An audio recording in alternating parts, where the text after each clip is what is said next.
بسم الله الرحمن الرحیم گایز، که چیرته تاسو نه موبایل ورک شوی اوسیږي یا کمپیوټر یا بل څه، خو ولې ستاسو جیمیل یا ستاسو اکاونټ پکې لاګین وي، هغې ته هغوی لاسرسی لري، نو بیا کولی شي د هغې له ترو نه ستاسو ډیټا ته لاسرسی پیدا کړي. نو څنګه کولی شي چې هغه د دې ځای نه خپل اکاونټونه پرې بند کړي. نو لومړی به راشو او جیمیل باندې به کلیک وکړو، جیمیل به خلاص کړو. راځم په جیمیل باندې کلیک کوم. جیمیل نه پس چې دی بیا په دغه پروفایل پکچر باندې کلیک وکړئ او د هغې نه وروسته چې دی دغلته یې لیکلی دی چې منیج اکاونټ آن دس ډیوایس، په دې باندې به کلیک وکړئ داسې. او د هغې نه وروسته به تاسو چې دی په کوم اکاونټ چې کوم جیمیل تاسو لرئ، ما سره فعلا 3 دانې جیمیلونه اوس په دې موبایل کې لاګین دي.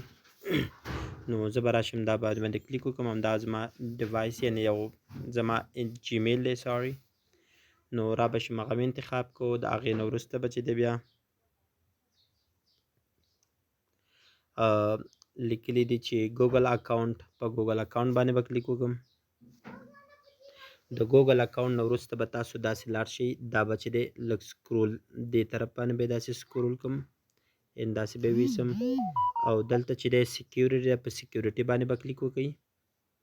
د سیکیورټي نه وروسته به داسې لاندې کیوځئ، داسې یعنې سکرول ډاون به یې کوئ. او د هغې نه وروسته چې دی تاسو دلته وګورئ، په دې ځای کې تاسو لیکل چې یور ډیوایس، ستاسو دغه موبایل چې دی په کوم ځای کې چې دی اوس لاګین دی. نو دلته یې تاسو ته ویل چې ویر یور سینډ ان چېرته ساین ان شوي یاستئ. سو نو د دې لپاره چې دی تاسو ګورئ، زه په کوم موبایل کې، کمپیوټر کې او همدارنګه چې دی په یو مطلب کروم ډیوایس کې زه چې دی زما دغه جیمیل لاګین شوی دی. خو ولې تاسو وایئ چې ما یو دستګاه، یو موبایل، یو ډیوایس ورک شوی دی، نو تاسو را به شئ او په دې ځای باندې به کلیک وکړئ، فایند ا لاست ډیوایس، په دې باندې به کلیک وکړئ داسې.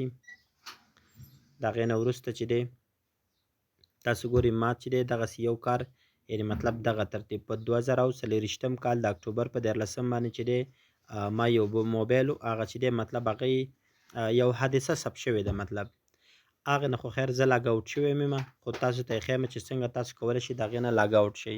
نو تاسو به په آن دی انډروایډ باندې کلیک وکړئ او هغې نه پس چې دی دلته موږ ته معلومیږي داسې چې نو د دې نه پس چې دی دلته ګورئ موږ ته چې دی لیکلي دي په دې ساحه کې، تاسو یې لیدلی شئ داسې، یعنې چې دی چیک ریسنټلی سیکیورټي اکټیویټي فرډر سسپیشیس چینجز دی.